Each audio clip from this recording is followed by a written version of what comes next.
Now the only thing constant in college basketball is the coaches. No one knows who the players are. It's, Krzyzewski's at Duke, and Roy Williams is at North Carolina, and Boeheim's at Syracuse, blah, blah, blah. That's it. It's all coaches now. And Calipari's at Kentucky for one more year anyway. Calipari and, of course, Pitino and all that stuff. Yes. Len, just talk about just how much to you has the media changed since you started doing this? And I mean, I know it's a lot, and obviously today with social media and Twitter and Facebook and everything else, it's become so much more instant. But just talk about some of the changes and what you think about those changes, because I don't think all the changes are for the better. Well, I actually disagree with you. I think Twitter is a great resource, but you have to understand that it's not always accurate. But that's always the case with. I'll read the New York Times and find mistakes. So just because it's in the media, on Twitter, on Facebook, whatever, it doesn't mean it's accurate. So I like Twitter.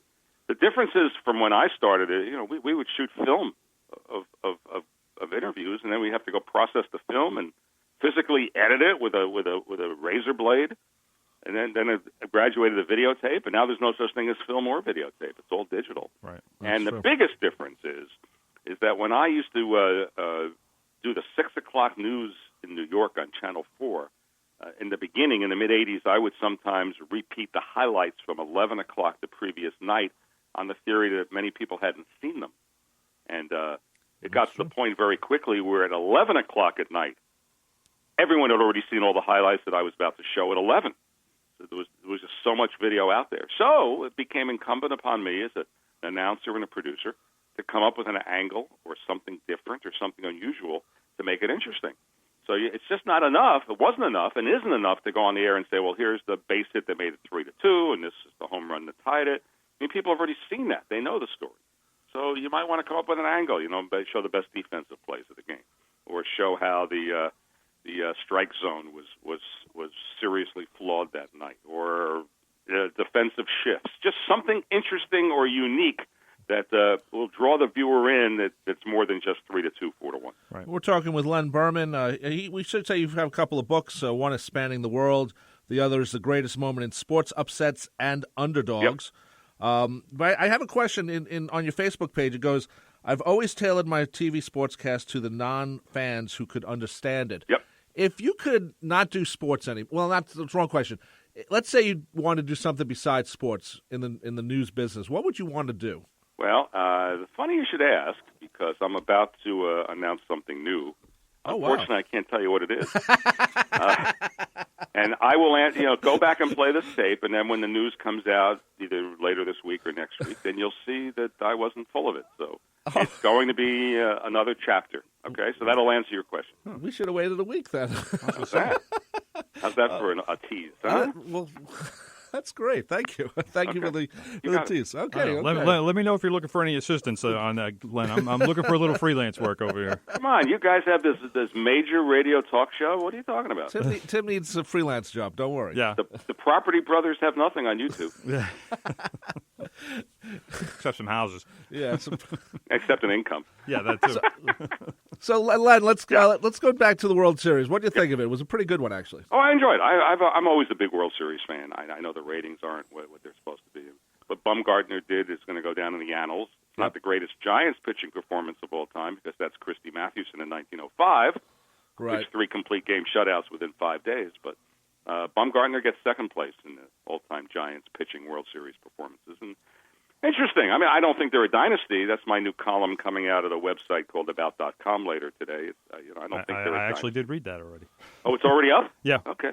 Yeah. So I wrote the greatest dynasties of all time, and I do a series of articles for About.com. I do have to take issue with you on that, Len. Excuse me for interrupting. Go for it. The one dynasty that you missed was the New York Islanders.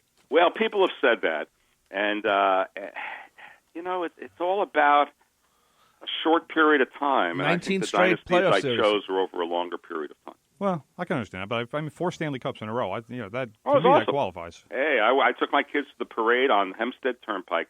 You haven't lived until you've gone to a parade, a Stanley Cup parade on Hempstead Turnpike, ladies and gentlemen. Oh, we were there. I've been there. We were there. We were there, Len. Okay.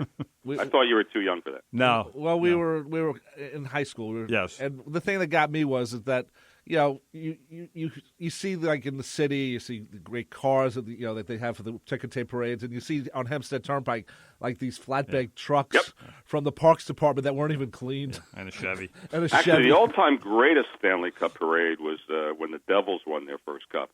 They paraded around the parking lot in the Meadowlands. Yeah, because they didn't know where else to do it. And we were televising it live at the time on Channel 4 in New York, and I was out in the field. And the anchor of the coverage, believe it or not, locally on Channel 4 was Matt Lauer. Oh, wow. And every few minutes, Matt would say, well, who's that player coming into view? And I'd say, well, it's still Ken Danico. Same guy it was before because they were going around in the circle. It's always Ken Danico coming around. Yeah, it's good to see that Matt Lauer has done some things since then. Yeah, he's gone on to do very well. Well, the irony is, which really annoyed the Devils fans, is his co-anchor in the studio was Neil Smith, who was the president of the Rangers. Yeah. So he's co-anchoring the Devils. Just one of those things. Yes, that was not the best decision in the world. Yep. Well, Len, I want to thank you for joining us. We said 15 minutes, and we've gone 22. Unless you can talk more. I mean, if you have time, we can talk more. We have a couple more questions. We'll do it another time. Okay, that sounds good. We like All right, that. guys. We appreciate it. What's your website again? Let's promote that. ThatSports.com. And also, you can get Len Berman's top 5 through Facebook. He sends you an email and tells you what the top 5 stories are, according to Len Berman. And next week, or this week, big news for Len Berman. Big news. You got it. Be on the lookout for the big news. Okay, guys. Len, thank you for joining us. Thank you, Len. Take care. Great Bye-bye. stuff. Thank you. Okay, bye. That was Len Berman. That was very, very cool. Len Berman, he's a legend. He's a legend. We have an exclusive, which we don't know what it is. Big news for Len Berman. That's the exclusive. That's the exclusive. exclusive. You listen to this show and you get stuff. We get stuff. I like Len Berman. We had the exclusive on Joe Madden's press conference this afternoon, and now we have an even better exclusive about Len Berman because actually nobody else knows about this one. Yeah. So, well, I wish you had told us. I can't. It's legal stuff. No, he hung up. Legal stuff. I understand. I understand why, because they don't want to announce anything before it's, everything is signed and done, and that's a media thing. Well, that's true. Anyway, we're going to take a break, and we'll be back to talk more sports. If you'd like to join us, 516-572-7440, and we'll be back right after this.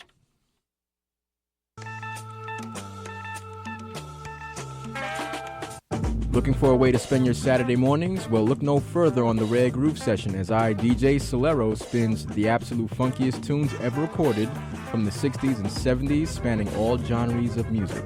So tune into the Rare Groove Session Saturday mornings at midnight only on 90.3 FM WHPC, Garden City, New York, where we are the radio voice of Nassau Community College.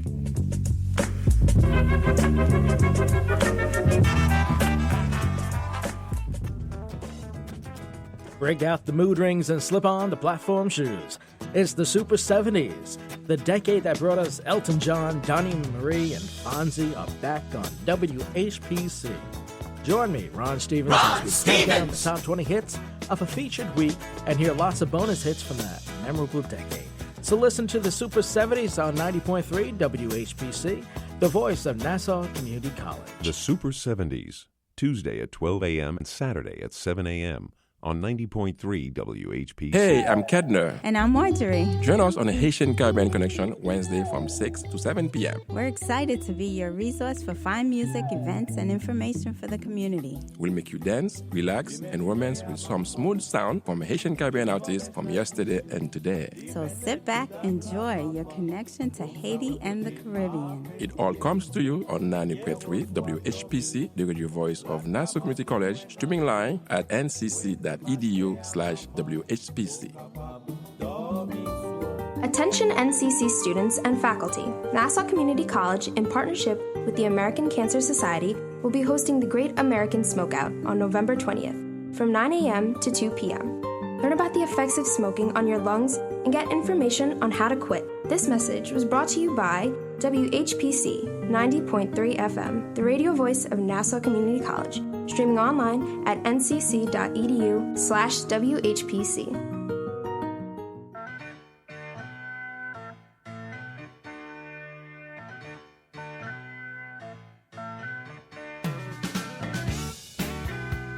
Hey, everyone.